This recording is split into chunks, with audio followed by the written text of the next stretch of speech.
Good morning बच्चों। मैं doctor Alka Kothari Jawahar Navodaya Vidyalaya Chandrakeshwar dam Dewas की ओर से इस सत्र में आप सभी का स्वागत करती हूँ। बच्चों, आपको याद होगा पिछले सत्र में हमने क्लास 10th के चैप्टर भारत में राष्ट्रवाद पर चर्चा की थी। भारत में राष्ट्रवाद के चैप्टर के विभिन्न बिंदुओं पर चर्चा के बाद हम आगे चल रहे हैं। इसी चैप्टर का जो अंतिम चरण है उसके बारे में हम आपसे बात करना चाहेंगे। बच्चों, हमें यह भी याद रखना होगा कि भारत में राष्ट्रवाद का उदय राजनीतिक परिस्थितियों और राजनीतिक आंदोलनों के माध्यम से तो हुआ ही था, लेकिन हमारे देश की सांस्कृतिक एकता और संस्कृति का भी उसमें उतना ही महत्वपूर्ण योगदान था। हमें यह याद रखना होगा कि अविनाश टैगोर और बंकिम चंद्र के द्वारा बनाए गए भारत माता के चित्रों ने भी भारत में राष्ट्रवाद के उदय में महत्वपूर्ण भूमिका निभाई थी।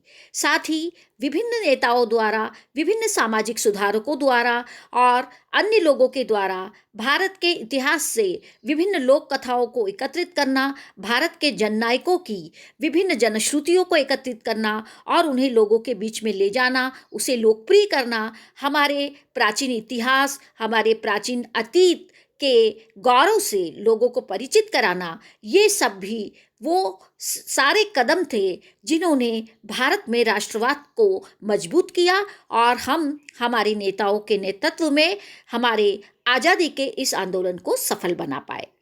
बच्चों, आपकी पाठ्यपुस्तक में आप जवाहरलाल नेहरू, तिलक एवं भारत माता के विभिन्न चित्रों को जब आप देखेंगे तो आपको यह बात स्पष्ट तौर पर समझ में आएगी कि इन सारे चित्रों में आप देखेंगे कि हम भारत में प्रचलित सभी धर्मों के प्रतीक का प्रयोग वहाँ पर किया गया है और भारत माता के चित्र के माध्यम से हम एक इस तरह का भावना लोगों में जगाना चाहते थे कि वो चित्र जो है हम भारतीयों के तन मन में बस गया, जिसने आज़ादी के संघर्ष में बहुत बड़ा योगदान दिया। बच्चों, हम उम्मीद करते हैं कि इस चैप्टर के विभिन्न आयामों पर चर्चा के बाद आप विभिन्न पहलुओं को समझने में निश्चित रूप से सफल हुए होंगे।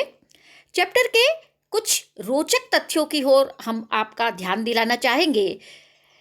इस चैप्टर को पढ़ने के बाद आप जो विभिन्न बातों को जानने के साथ ही कुछ चीज़ें और आपके ध्यान में जो रहना चाहिए, जब भारत आज़ाद हुआ तब ब्रिटेन के प्रधानमंत्री क्लेमेंट एटली थे। सुभाष चंद्र बोस ने दिल्ली चलो एवं तुम मुझे खून दो, मैं तुम्हें आज़ादी दूंगा का नारा दिया था। बाल गंगाधर तिलक ने स्वराज्य मेरा जन्मसिद्ध अधिकार है, मैं इसे लेकर रहूंगा का नारा दिया था। चंद्रशेखर आजाद ने अब भी जिसका खून नहीं खौला, खून नहीं वो पानी है का नारा दिया था। रामप्रसाद बिस्मिल जी ने सरफरोशी की तमन्ना अब हमारे दिल में है, देखना है जोर कितना बाजुए कातिल में है का नारा दिया था। भगत सिंह ने इनकलाब जिंदाबाद का नारा दिया था। पंडित मदन मोहन मालवीय ने सत्यमेव जयते का नारा दिया था। बच्चों, अब हम आगे चलते हैं। चैप्टर के कुछ प्रश्नों के बारे में हम चर्चा करेंगे। आपकी स्क्रीन पर आप देख पा रहे हैं कुछ प्रश्न आपको दिए गए हैं जिनमें आपको विकल्प दिए गए हैं। प्रश्न नंबर 1 में जिस प्रकार आप देख रहे हैं, रॉलेट एक्ट कब पारित हुआ? और उसके लिए आपको 4 विकल्प दिए गए हैं: 1912, 1914, 1919 और 1920। प्रश्न नंबर 2 में देखिए, प्रथम विश्व युद्ध कब प्रारंभ हुआ? 1910, 1914, 1917, 1919। प्रश्न नंबर 3, भारत में महात्मा गांधी ने प्रथम सत्याग्रह कहाँ चलाया? विकल्प है चंपारण, खेड़ा, दिल्ली, कलकत्ता। प्रश्न नंबर 4, हिंद स्वराज्य नामक पुस्तक की रचना किसने की? विकल्प है जवाहरलाल नेहरू, वल्लभ भाई पटेल, महात्मा गांधी, रामचंद्र। प्रश्न नंबर 5, दलित वर्ग एसोसिएशन की स्थापना किसने की? आपके पास विकल्प है बाबा रामचंद्र, भीमराव अंबेडकर, जवाहरलाल नेहरू और शौकत अली। बच्चों, प्रश्न नंबर 1 का सही उत्तर है, जैसा कि आप अपनी स्क्रीन पर देख पा रहे होंगे, आपका जो सही उत्तर आएगा 1919। प्रश्न नंबर 2 में प्रथम विश्व युद्ध कब प्रारंभ हुआ? इसका सही उत्तर है 1914। भारत में महात्मा गांधी ने प्रथम सत्याग्रह कहाँ चलाया? इसका सही उत्तर है चंपारण। हिंद स्वराज्य नामक पुस्तक की रचना किसने की? इसका सही उत्तर है महात्मा गांधी। दलित वर्ग एसोसिएशन की स्थापना किसने की? इसका सही उत्तर है भीमराव अंबेडकर।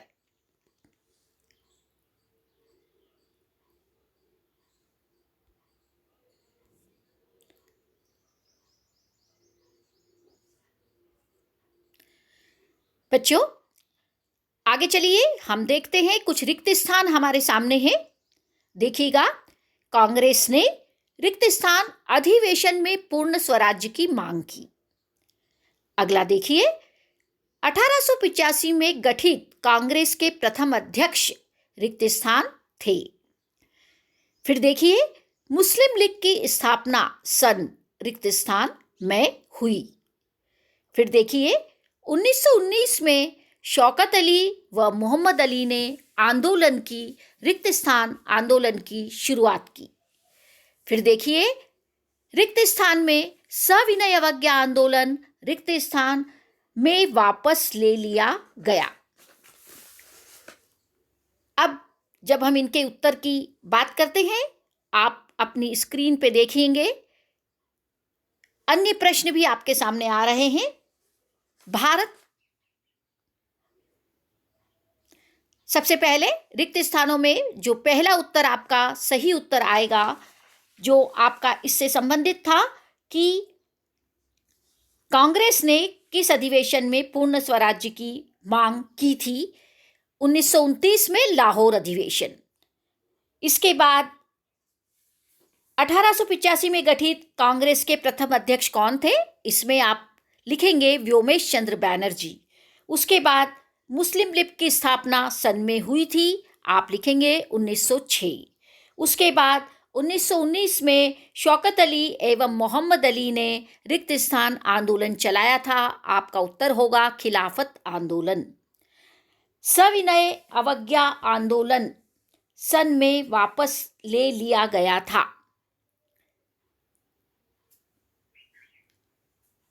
प्रश्न नंबर 14 में देखिए, सविनय अवज्ञा आंदोलन सन में वापस ले लिया गया था। रिक्त स्थान जो है आपका वह 1931। इसके बाद हम आगे चलेंगे। आप देखेंगे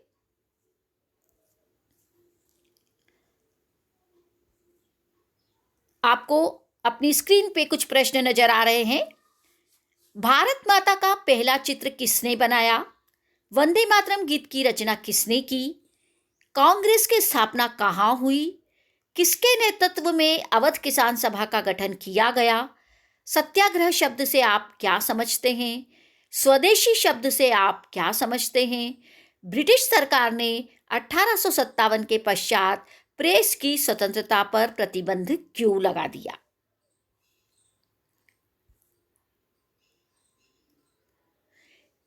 इसके बाद कुछ और प्रश्न आप देखेंगे।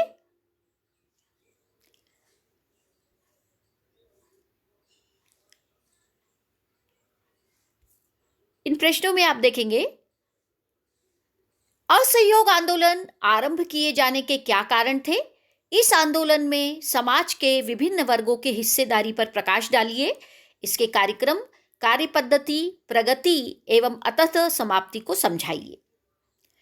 बच्चों, जब आप इस उत्तर को लिखेंगे जो एग्जाम में 4 या 5 नंबर का पूछा जाता है, तो आपको आंदोलन के कारण बताते हुए सबसे पहले आपका जो प्रथम बिंदु होगा वो होगा प्रथम महायुद्ध की समाप्ति पर अंग्रेजों द्वारा भारतीय जनता का शोषण। दूसरा, अंग्रेजों द्वारा स्वराज्य प्रदान करने से मुकर जाना। तीसरा, रॉलेट एक्ट का पारित होना। चौथा, जलियांवाला बाग हत्याकांड।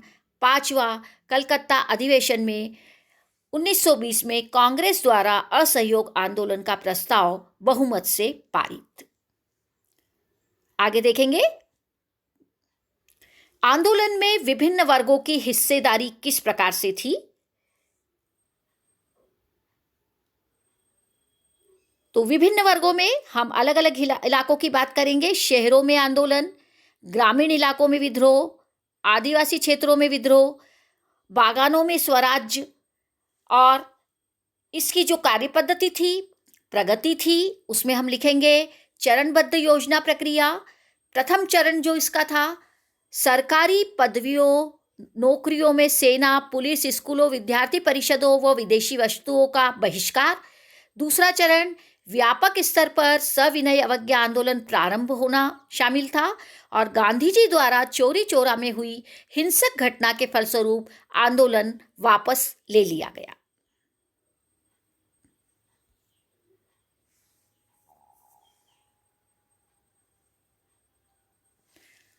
इसके बाद आप अपनी स्क्रीन पे देखिए, आपको एक क्वेश्चन नजर आ रहा है। अल्लूरी सीताराम राजू के विषय में निम्नलिखित में से कौन सा कथन असत्य है? आपको दिया गया है कथन, उन्होंने आंध्र की गुडेम पहाड़ियों में आदिवासियों का नेतृत्व किया, उन्होंने लोगों को खादी पहनने तथा शराब छोड़ने के लिए प्रेरित किया, वह स्वराज्य प्राप्ति के लिए गुरिल्ला युद्ध चलाते थे। ये सभी कथन सत्य है। फोर्थ आपको जो ऑप्शन मिला है सभी कथन सत्य है, तो आपका जो आंसर होगा सभी कथन सत्य है।